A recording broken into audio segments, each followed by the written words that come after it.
Good morning, good afternoon, or good evening. Depends when you're listening to this recording. Well, here we are, week 7, putting it all together, Pedagogy of Difference. And boy, has it been a really full 7 weeks of a unit. Not just because it's been 7 weeks, but also because of all the disruptions that we've had. But I'm very, very proud of everybody, the resilience you've shown, and the support that you've shown for each other and for everybody, including all of us, all your unit coordinators and teachers.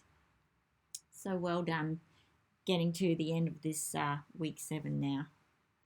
So why don't we start? I'd like to acknowledge the traditional custodians, the Whadjuk people of the Noongar Nation, and I acknowledge that we are learning together here on Whadjuk Noongar Boodja. And I pay my respects to the elders past and present. Well, instead of putting up an overview of the seminar, I'm introducing you to maybe not such a new concept, that everything is connected. It's not linear. So even though there is an overview of the seminar, it's very difficult to talk about one without the other. Da Vinci says here, learn how to see, realize that everything connects to everything else.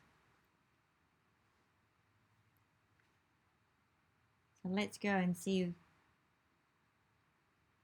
these many layers of connection. So there's 4 terms here that have sort of like been really consistent throughout the unit and in various readings or videos.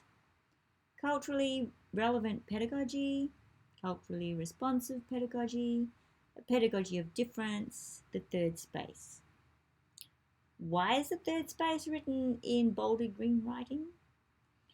That's because it encapsulates all those 3 things above. So let's have a look at a couple of these. Culturally relevant pedagogy. That's a pedagogy that is relevant to the culture. You just move the words around sometimes to help explain it to yourself. Culturally responsive. That is a pedagogy that responds to cultural knowledge, history, beliefs, values, needs. And a pedagogy of difference, well, that's what results from being culturally relevant and culturally responsive. And this all happens in the third space. You cannot have one without the other, and you cannot address one without the other. So, where do we start? Maybe that first one, culturally relevant pedagogy, might help give us a starting point, because we can look at what Tyrone Howard, what he said about culturally relevant pedagogy and what was needed. Where do we start with that? With me, or with us, the teacher, critical reflection. Those first couple of questions we asked in the unit, who am I, why am I here? So do you want a scientific, I suppose, or an educational research type of explanation? We can look at metacognition. Now, metacognition should be a word that you have come across or will be coming across during your teaching degree, because it is very important, not just for yourself, but also in the teaching of your students. So what does it mean for us here? Metacognition lies at the root of all learning. Self-knowledge, awareness of how and why we think as we do, and the ability to adapt and learn are critical to our survival as individuals. This is what we've been doing right throughout this unit. And you've shown it to me. You've shown it to me in the first part of your journals. You've shown this metacognition, and you've shown it to me, and Marion and Cindy as well, in your presentations of your activities. So Howard says, and he emphasises, To become culturally relevant, teachers need to engage in honest critical reflection that challenges them to see how their positionality influences their students in negative and positive ways. So if you go and look up the word positionality, that's to do with the position from which you are viewing the world. Your race, your culture, your background, your experiences, your values, your assumptions, your gender, even like the place in that you have amongst your siblings, whether you're a father, a mother, a grandmother, sister, brother. All these attributes determine how you see the world. That's your position. That's the position from which you see the world. We also need to understand our students, so we should also examine how race and culture and social class shape students' thinking and learning. We were introduced to this by Cheryl Kickett Tucker and her article on developing a strong racial identity. We're also introduced to this by looking at culture, by looking at history. So these were really important aspects within this unit. Howard goes on to say that culturally relevant teachers must also acknowledge how deficit-based notions of diverse students continue to permeate society and traditional school thinking practices. So to do this, they need to critique their own thoughts and practices to ensure they do not reinforce prejudiced behaviour. We have done this in this unit. We have challenged ourselves, and I've seen you challenge yourselves. Culturally relevant teaching recognises the explicit connection between culture and learning, and sees students' cultural capital as an asset. So that's what students bring into the classroom. That's what students bring into the third space. Their culture. It's cultural capital. It's not a deficit. It's an asset. Cultural relevant teaching is also mindful of how current teaching practices reflect middle-class Western cultural views and worldviews. We've been challenging this. We've been challenging this by looking at our own experiences in schooling and in education. Right at the end last week, we touched a little bit on closing the gap and maybe some other education policies that really impact on Aboriginal and Torres Strait Islander students. And that is because these policies that influence teaching practices come from middle-class Western cultural views.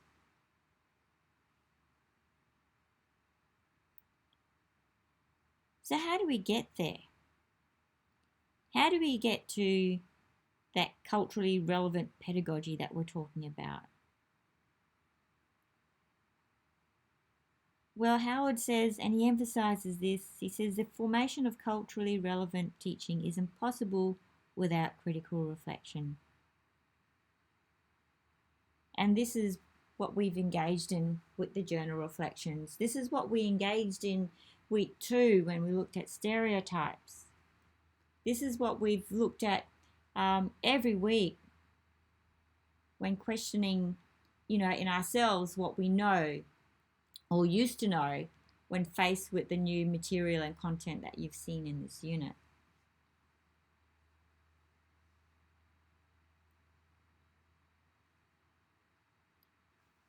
Palmer also said we teach who we are. Now I've seen that phrase quoted quite a bit in the reflections, because that is what we do, and that is why this critical reflection is so important.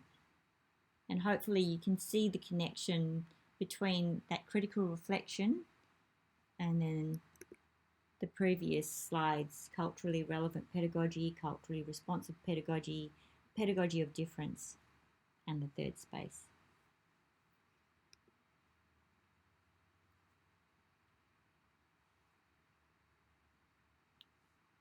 We need to be able to learn how to talk about race, culture, class, racism, social structures. we need to be able to know how we view the world from where we stand. We need to know this before we can step into that space that Luthwaite talks about, the space where students told us that relationships were important. We need to build cultural bridges by engaging with the community. We need to realise that we need to negotiate and acknowledge literacy demands in other learning areas like maths, science. We need a dialogic environment so that learning demands that we have or that curriculum has are made clear. We need to be able to differentiate our teaching for student diversity. We need to have a variety of pedagogical practices. Why is it sometimes that we feel it's important to have a range of teaching practices, yet when we teach in a certain space sometimes with certain students, we automatically go to a default type of teaching strategy? We need to have these really strong relationships and expectations so that we can have mechanisms to support and monitor behaviour.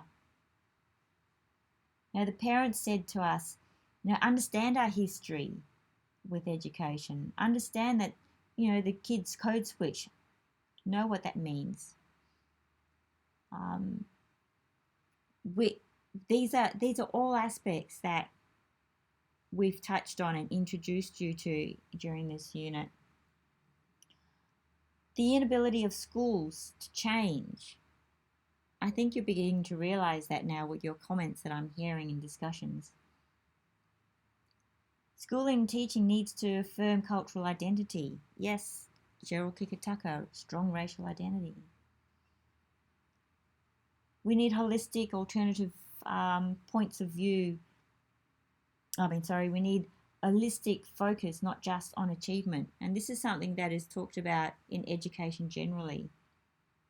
Yet when we find there are students who might be struggling, we absolutely go to default and focus on achievement and forget about everything else that is affecting that achievement, or everything else that actually can improve that achievement. And parents also emphasise how we need to develop alternative points of view of Indigenous students and communities. And we worked really hard on this in week 2. And the following topics help build those new alternative views that we have.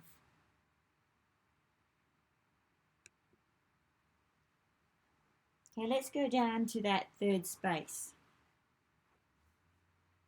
So what is that third space? So we looked at being culturally relevant, which then is us responding culturally to cultural needs and knowledges, languages, histories, to develop our pedagogy of difference. But we're doing all this in the third space. The third space is the classroom. It is the school. It's not just one little place somewhere. It's not just one activity or a few activities. If you've got Aboriginal and Torres Strait Islander students in your classroom, it exists there all the time.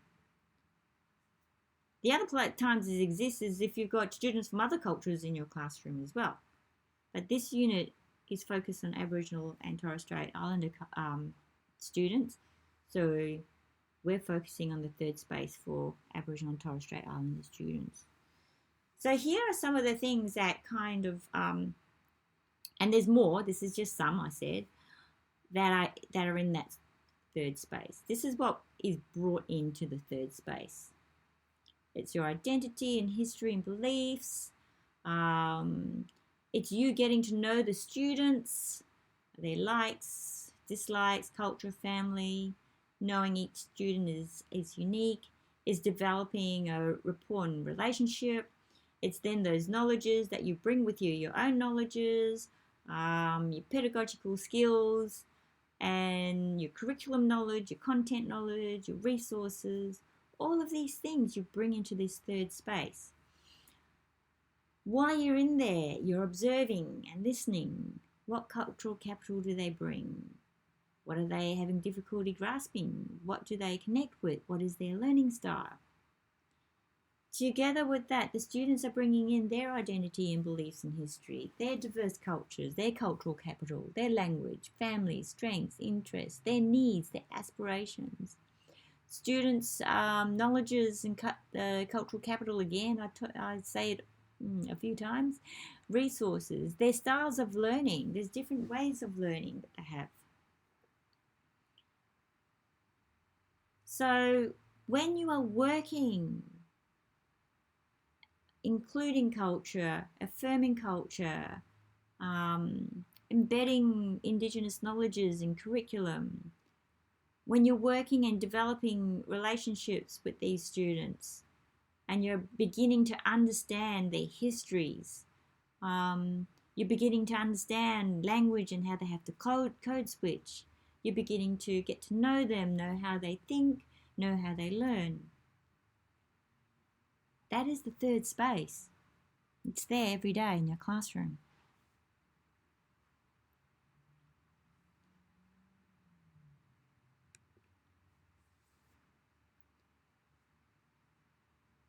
So when they bring their culture and their language and their knowledges, that's all part of their racial identity. And if we are in that third space and we are affirming that racial identity, we're building resilience and strength. A strong racial identity and related self-esteem is like a hub of a wheel. So this is a diagram I drew from reading Cheryl Kickett's explanation. Because without the hub, and you can see the hub there in the middle, and I put a heart there because I want to humanize it a bit. Without the hub, the wheel cannot go anywhere. Like the hub, racial identity is the center of a child and youth's well-being. It is their spirit. And without it, they can be steered by outside forces, which you can see, racism, peers that have negative impact on them, drugs, substance abuse, alcohol. These are all outside influences.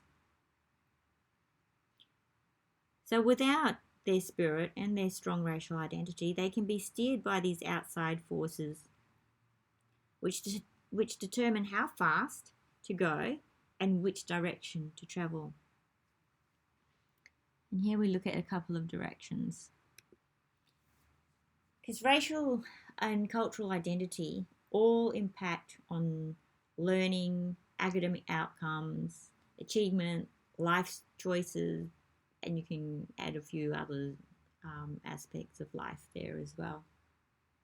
So if you have a look at the strong cultural racial identity side there, but sense of self, mental well-being, and resilience. So when you think of a sense of self, that's self-worth and strong self-esteem. Mental well-being means protection from mental harm. Things like suicide, self-harming behaviours, negative coping mechanisms. If you've got strong racial identity, you have strong mental well-being as well. Resilience. Now this is really important because resilience helps protect them against life stresses. So they're able to cope with adversity. They can maximize their mental well-being, and they can resilience also positively influences their self-esteem. The old self-esteem way of teaching, or the teaching of self-esteem, and some of the things that we had to do as teachers really didn't help build resilience. I'm glad this is being changed, because in the olden days it was you cannot say no, you can't use a red pen, You always need to give them praise. So failing and pulling yourself up, taking risks and not getting it right didn't kind of exist, which didn't help build resilience. So this is working together with their strengths and weaknesses and in building a racial identity. If you look on the other side where there's a weak or lack of cultural and racial identity, you've got low self-esteem, so that's low sense of self and self-esteem. Poor mental health and well-being, this means there's anxiety, depression, self-harming behaviors, some substance abuse, alcohol. And then you have serious mental health, which is suicide. If you'd read Ros Walker's chapter, you'd understand that suicide, youth suicide, and now child suicide is growing in their numbers, particularly in the Kimberley. So this is a serious mental health area, and the ages of those children, they're the ages that we teach in our classroom. So how do we affirm and support racial identity? For one thing I can tell you, and this is what somebody wrote in one of the journal reflections, is we do not teach cultural and racial identity. You're dead right. We do not teach cultural and racial identity. We affirm it and we support. And how do we do that? Well, we teach in the third space. We're culturally relevant. We're culturally responsive. We have culture in the classroom. We recognize culture. We talk about it. We include it. We include Indigenous curriculum in our classroom. We build relationships with the students. That's how we can recognize their culture. If we have two languages in the classroom, we acknowledge language. We understand code switching and we help students to code switch. We critically examine our own stereotypes that we bring into the classroom. We see students as individuals. We understand their history because it is the traumatic history that has been passed down through not that many generations, only a generation ago, that has impacted on the students that you see today and also some of the communities that you see today.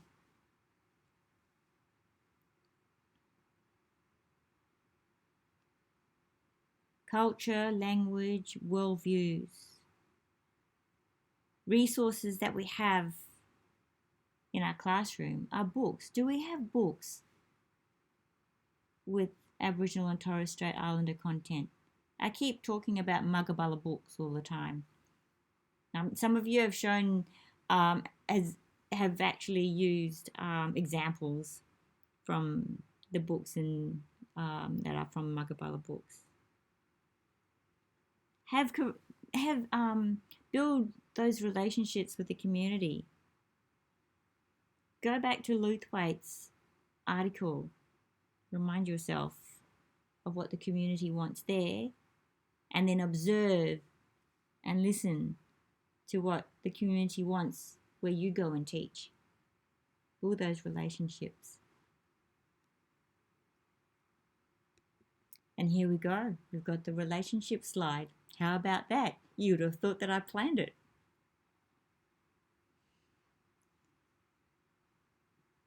Now, I am not a relationship counsellor, so I can't counsel you in that fashion. But building relationships with your students, initially, that doesn't need counselling, I don't think. Be yourself.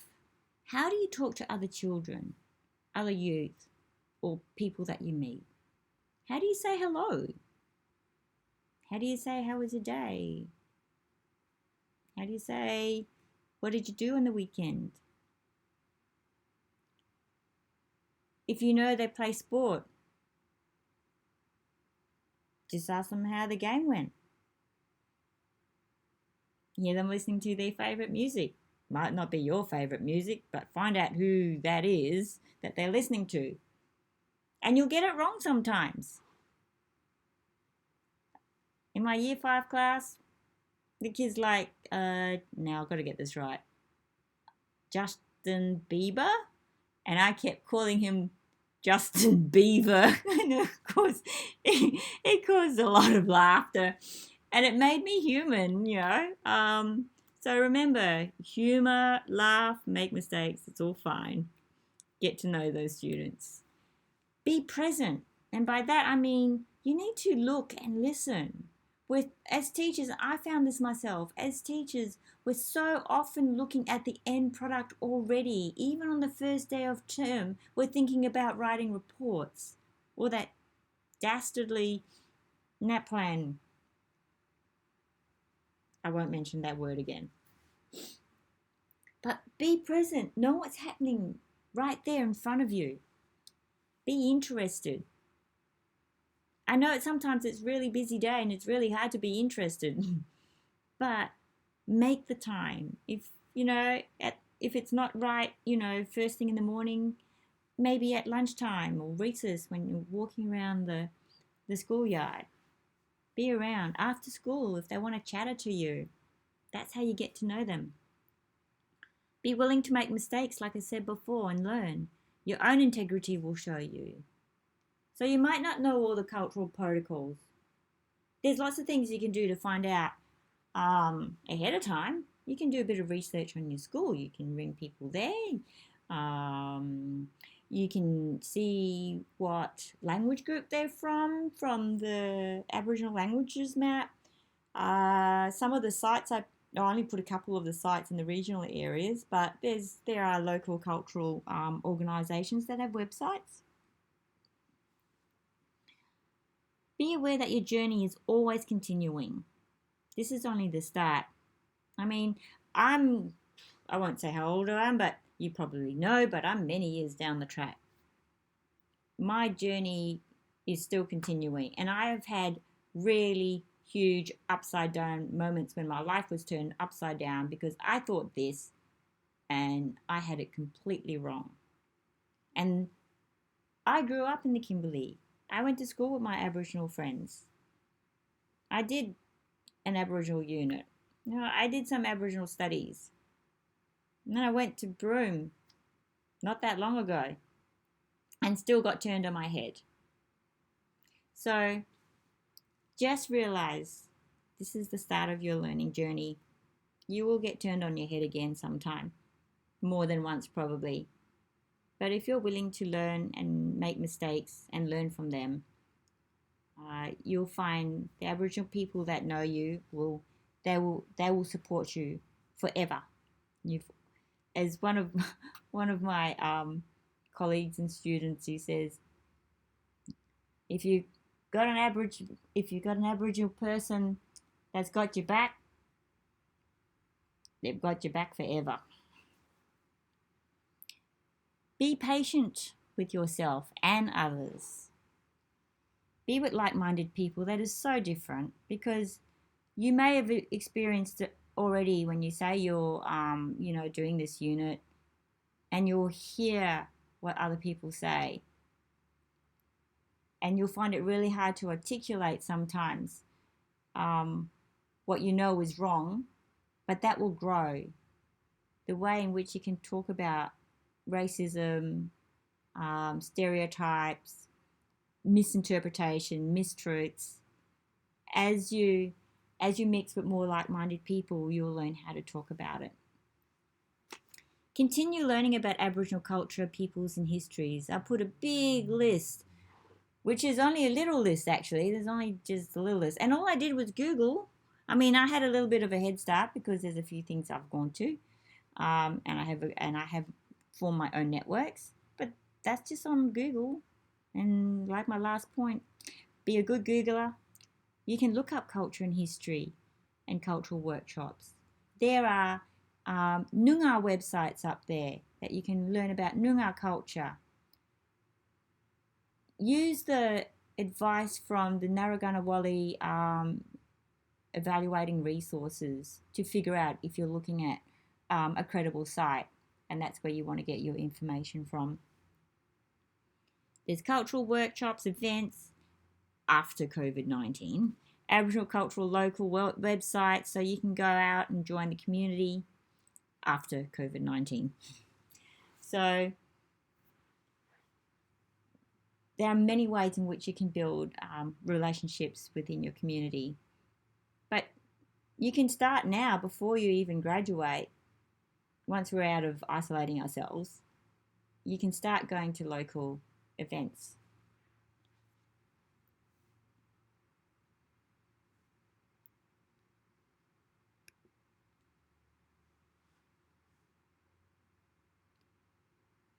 So when we talk about relationships, we also talk about those relationships with higher expectations. And this builds a strength-based pedagogy. Now, Chris Sara has done extensive research on this. His Stronger Smarter website, if you go onto that, you'll see all the different videos he's got up.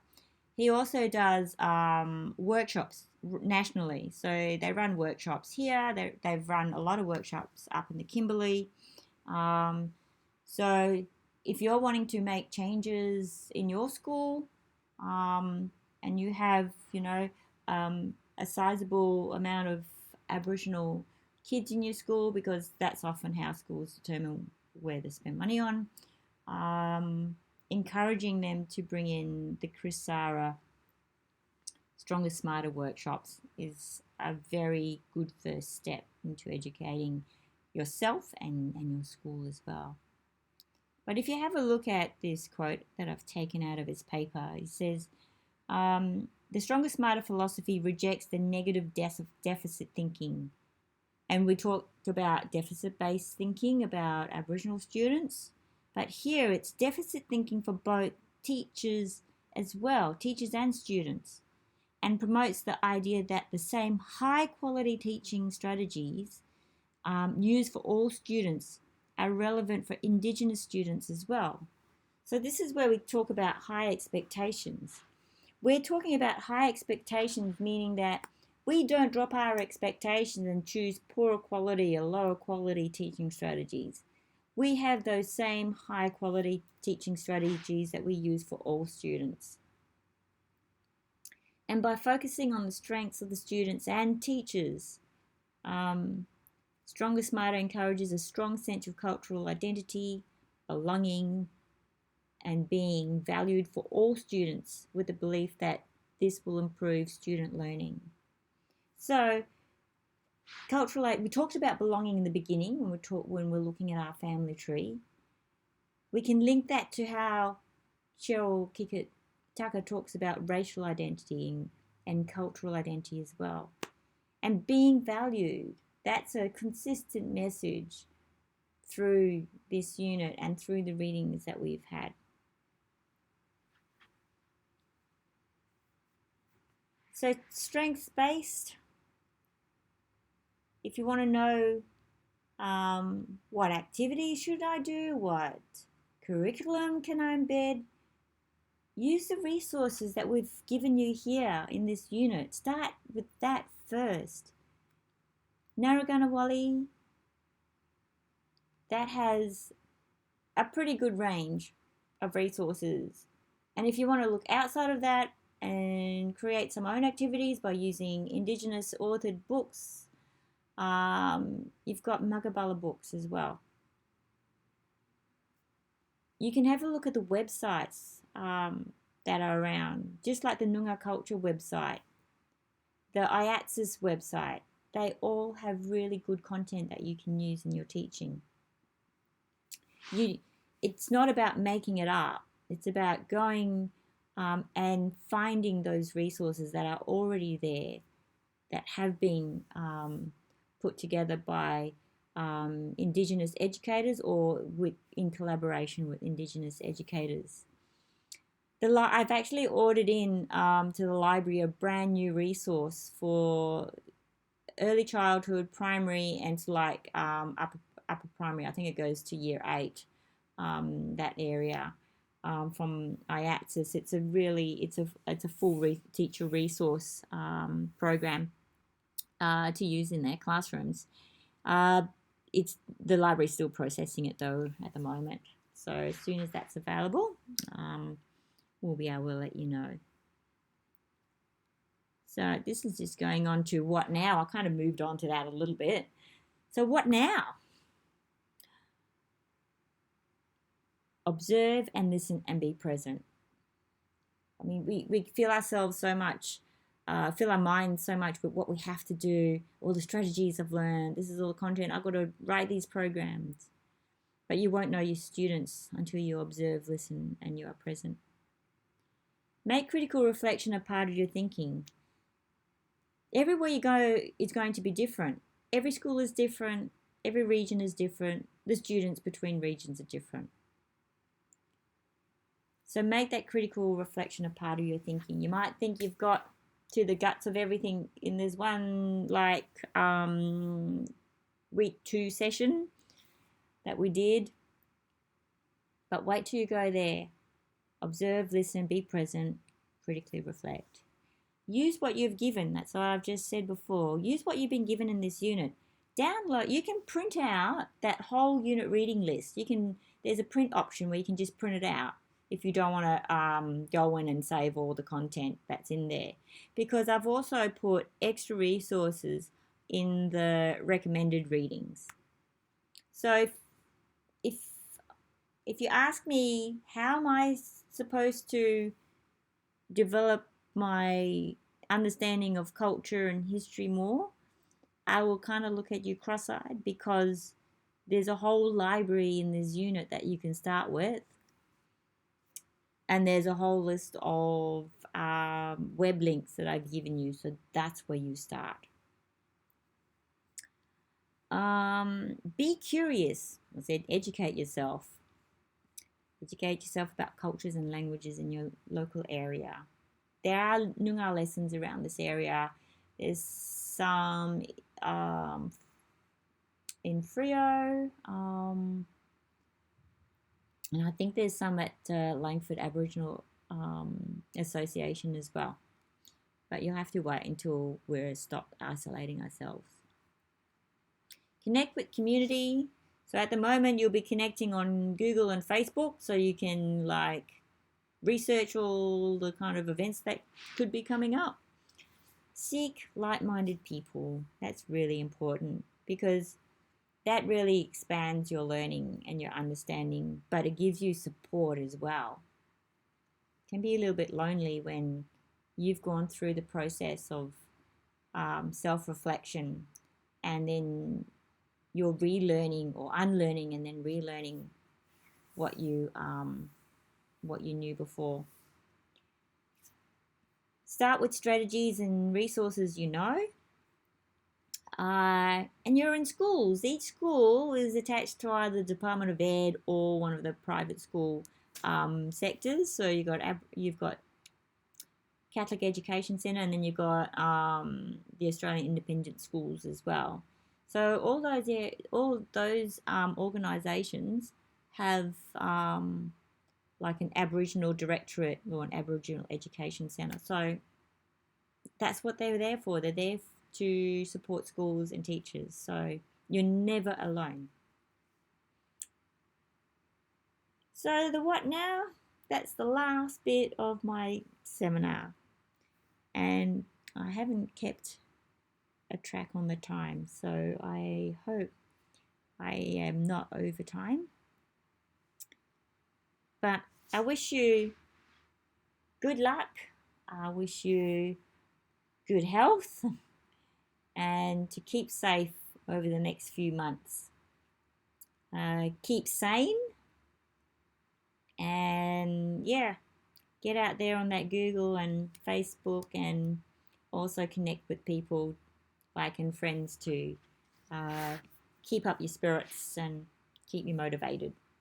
So goodbye from me, and thank you for listening for my news.